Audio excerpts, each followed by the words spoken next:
Muito bom! 20 de janeiro, dia de São Sebastião. Sabe quem que é, né, São Sebastião? Aquele santo saradão que aparece lá amarrado num tronco cheio de flechada. E eu adoro essa expressão assim. O que que é mais uma flechada para São Sebastião? Quando você já está assim, cheio de problema e chega alguém te dá uma má notícia, aí sai com essa. O que que é mais uma flechada para São Sebastião? Mas o que que se sabe da vida dele? Pouco, né? Naquela época, o retrato, né, falado, as notícias do que acontecia, era muito mais ligado aos santos, era muito mais ligado ao seu martírio do que à sua vida. Pouco se sabe da vida dele, mas sabe do martírio, como, por exemplo, Jorge da Capadócia. E então, lá também sabe-se pela iconografia que, inclusive, olha que interessante, todos os dois, tanto quanto São Sebastião quanto São Jorge, eram militares e que faziam jogo duplo para poder proteger os cristãos, né? Os dois foram punidos pelo mesmo imperador. Olha que interessante, Diocleciano, então que mostra que eles, não sei se eram amigos, se conheciam, mas viveram sob o domínio do mesmo imperador Diocleciano. E aí que torturou os dois. Olha que interessante. O paralelo que tem da vida desses dois santos. E os dois santos apresentaram lá na vida apócrifa de São Jorge também que ele foi torturado e não morreu da primeira vez, como São Sebastião. Olha que interessante. São Sebastião, então, do que se sabe, ele era um militar e até então chegado ao imperador, depois eu vou dar um detalhe sobre isso, e que ele era lá e perseguia, ou melhor, ele defendia os cristãos da perseguição. Escondia aqui, fazia aquele papel de agente duplo, como fazia Jorge da Capadócia quando serviu o Diocleciano. E foi descoberto. Quando ele foi descoberto, então ele foi condenado à morte por flechadas. Daí aquela imagem de estar no patíbulo ali, né? Naquele amarrado no tronco e cheio de flechada. E quando ele morreu, todo mundo foi embora. E aí então uma senhora caridosa que foi pegar o corpo, né, e que chamava, não sei o que, de Roma, Águeda de Roma, sei lá, não lembro o nome dela, mas foi lá, foi tirar então, né, e São Sebastião do tronco ali, ela percebeu que ele estava vivo. Ela levou esse cara, São Sebastião, para casa e cuidou dele, e ele sobreviveu. Sobreviveu. Ele era um homem forte, ele é retratado como um cara forte, era um militar, jovem ainda. E mais conta a lenda que ele foi curado pelos anjos. E aí então, o que que se espera de São Sebastião? Sossega o facho, Tião. Que aqui o clima não tá bom, Tião. Sossega teu facho, meu irmão. Mas não, ele era porreta. O que que ele fez?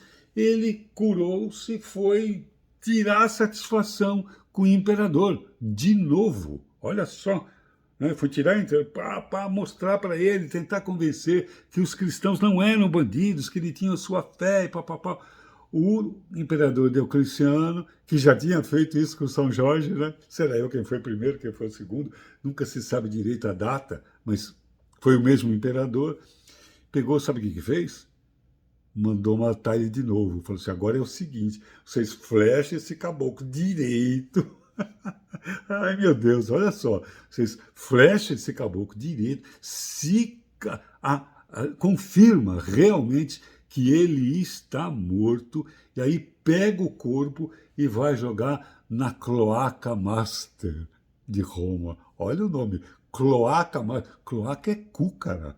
Vai jogar no que era uma fossa, que era literalmente o cu de Roma, onde se encontrava a fossa de toda Roma, que jogasse o corpo morto de São Sebastião naquela fossa, que era isso, no meio da merda, para poder humilhar todos aqueles que acreditavam no Cristo. Olha o que acontecia, então, para quem defendia os cristãos.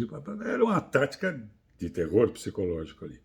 Mas o que não sabia, Deuclé, que era conhecido nos íntimos, Diocleciano, Deuclé, que deu ruim o plano dele.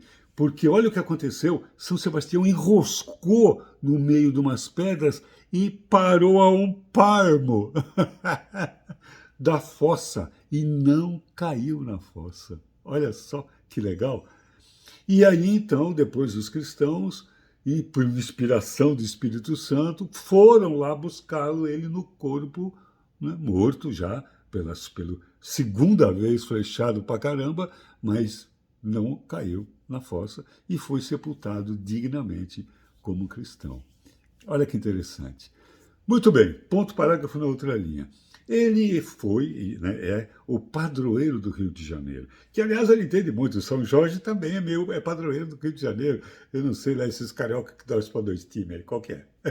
Mas enfim, ele é São Sebastião do Rio de Janeiro, é até o nome da cidade oficial lá, né?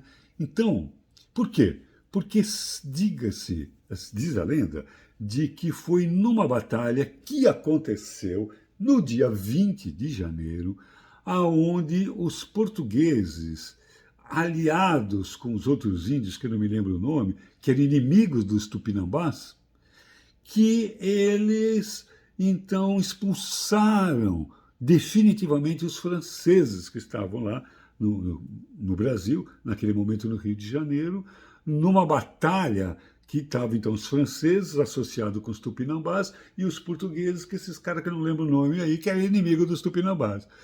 E que, num determinado momento, diz a lenda, muito parecida com São Tiago de Compostela, que no meio das lutas, e lá é conhecido Santiago Matamoros, que no meio da luta, então São Sebastião entrou ali como espírito a favor dos portugueses e expulsaram os franceses.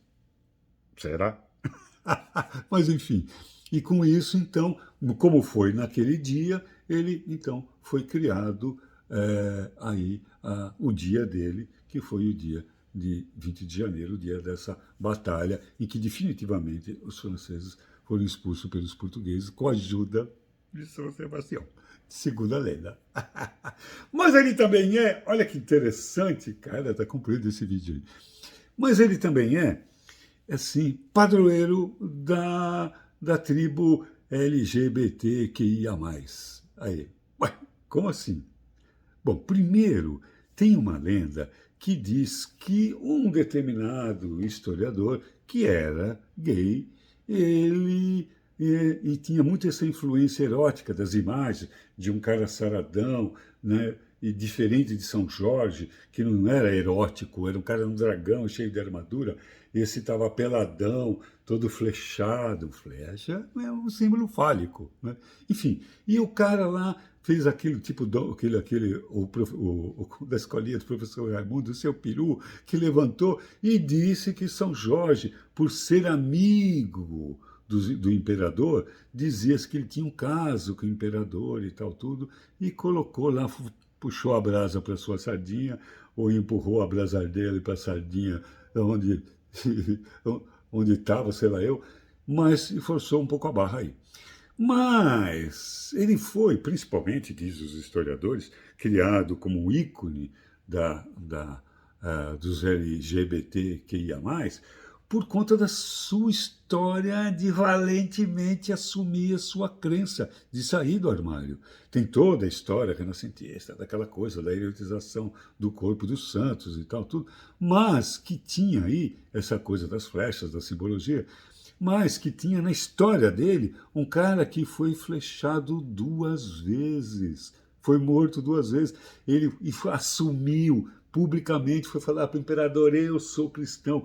Naquela época era o grande armário, era ser cristão. Alguém que saiu do armário, assumiu a sua fé, a sua crença, o seu jeito de ser e morreu de novo. Então, muito claro, muito essa metáfora muito direta como sair do armário, e eu acho que é um santo que serve bem essa causa dos oprimidos por sua condição sexual. Aí. Beleza.